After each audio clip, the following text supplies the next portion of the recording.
The leaks by former U.S. defense contractor Edward Snowden have underlined what many suspected, that U.S. government eavesdropping may be far more widespread than previously thought. The NSA documents also reveal that British spies intercepted phone calls of foreign dignitaries at the G20 summit in 2009.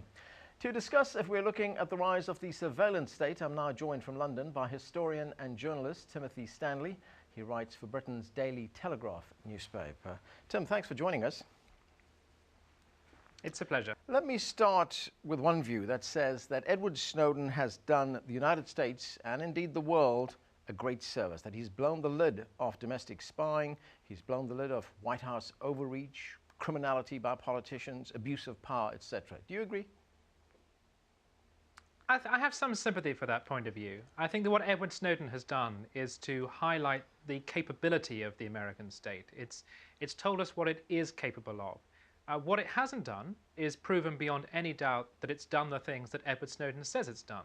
There are also questions to be raised about some of the facts that Edward Snowden has told us about his life, some of the detail about his own motivations.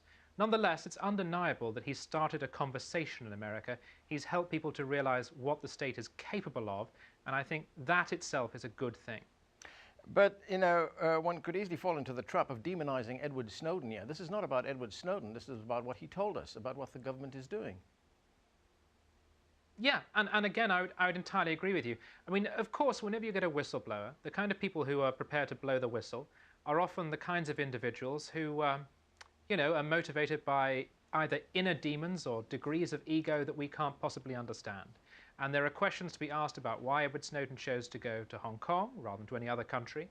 There are questions to be raised about what he told us about his salary, and also whether or not what he calls PRISM, what he says is a data gathering tool, really is as terrifying and as omnipotent as he claims it to be.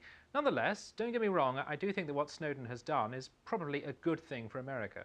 Okay, does it in any way violate the provisions of the Fourth Amendment? And just for the sake of our viewers, let's just look at that for a moment. The Fourth Amendment guards against unreasonable searches and seizures, along with requiring any warrant to be judicially sanctioned and supported by probable cause.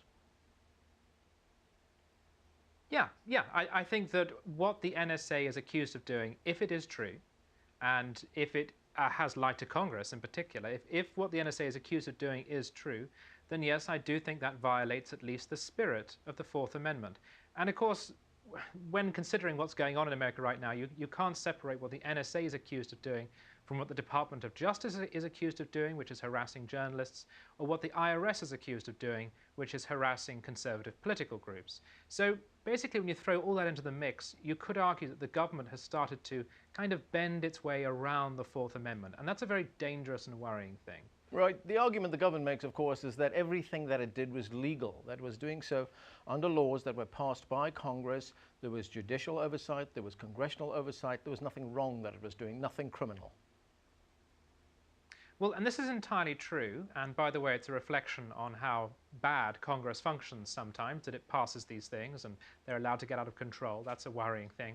But crucially, and this is the most crucial point of all, if it can be proved that the head of the NSA lied to Congress about what the NSA was capable of and what it was doing, then that means it's breaking the spirit of those laws. And that means that it's defying Congress, it's not doing constitutionally what the NSA is supposed to do, and those would be the grounds for crying foul. So yeah, maybe on a technicality a lot of this stuff is legal, but it's bending the principles of the Constitution, and there's the possibility that it was being done in a clandestine way against the knowledge of Congress.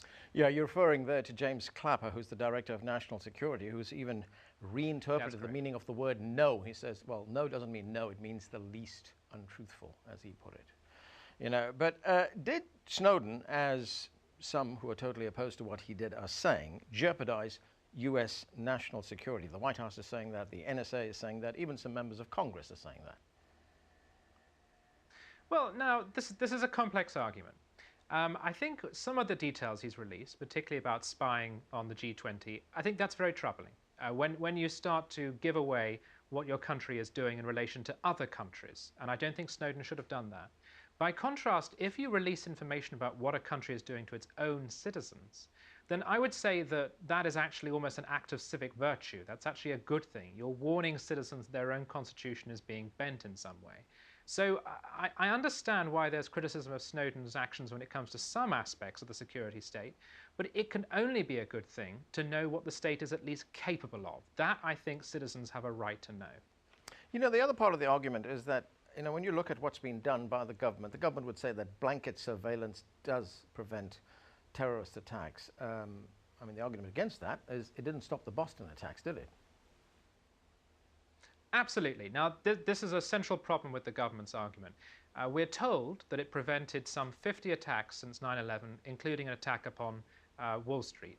Now, this may well be true. This may well be true. But the problem is that in in surveying us in this way, in taking away these fundamental constitutional rights, they have to guarantee that in exchange, our liberty to live will be protected. Now, if they take away those rights, but then events like Fort Hood happen, the Fort Hood massacre, or the Boston bombings happen, that implies that the deal isn't being met. We're giving away the liberty, but we're not getting the 100% security in return. So if the state is taking away those rights, but not providing the security, then that's a bad deal for citizens. You're absolutely spot on. The NSA's blanket surveillance did not prevent the Boston bombings, even though Russia was telling America, these kids are dangerous, you should keep an eye on them. So for that reason, a lot of people are very skeptical about the NSA's claims about the necessity of blanket surveillance. Yet, if we look at public opinion surveys, it would tell us that most Americans support the surveillance which is being carried out by the NSA and other groups, by the CIA, for instance. It would seem that in that respect, the state is controlling the narrative right here, is controlling the amount of information that people get when they make these kind of decisions. Because if you look at the number of people that have been killed by terrorists, it's a very small number when you look at the number of people, say, killed by gun violence or highway accidents in the United States. Well, yeah, that's true. I mean, in the government's defense, something like highway accidents, something like deaths by gun, that's something the state cannot necessarily directly intervene and prevent. They would argue that in the case of terrorism, that's a clear and present foreign threat. That's something they can do and they can step in and try to prevent. But undeniably, whenever we hand over rights, we have to weigh up the amount of security we get in return. Is the deal worth it? Now, if the NSA really is doing what Snowden's accusing it of doing, if it even has the potential to do that, then I would say it's not worth surrendering so much of our rights in order to get such a limited amount of security in return. But this seems like panicky overkill if you look at it, you know. I mean, is it sound strategy? Is it good public policy to behave in this way when, you know, you're under the threat of a terrorist attack?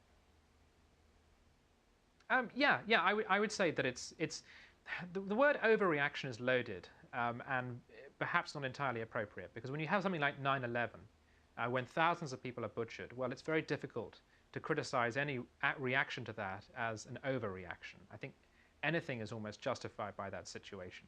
But in the months and the years that follow, when you're talking about constructing the kind of structures of power and surveillance that will govern our society and keep us secure, then you have to be level-headed and cool and objective. And you have to weigh up what's worth surrendering and what's worth keeping about our rights. And if the price of security is that kind of blanket coverage, so that theoretically the government can tell you know, who your mum is ringing, who you're writing a letter to, if that's the kind of sacrifice we're prepared to make, I'm not sure that that is entirely in proportion to the threat from terrorism. Timothy Stanley, thanks for joining us. It's a pleasure.